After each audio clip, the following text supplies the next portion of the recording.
আম ডাল রান্না করবো তো আমগুলো কেটে নিচ্ছি।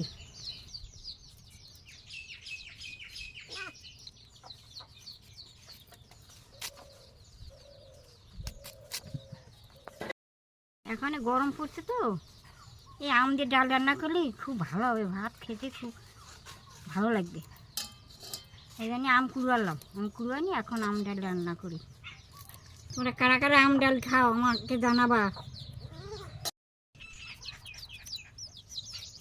আমটা দেখো পাকিয়ে গেছে।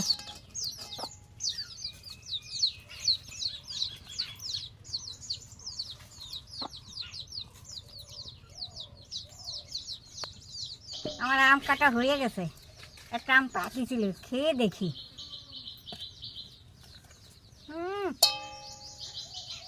খুব ভালো হয়েছে।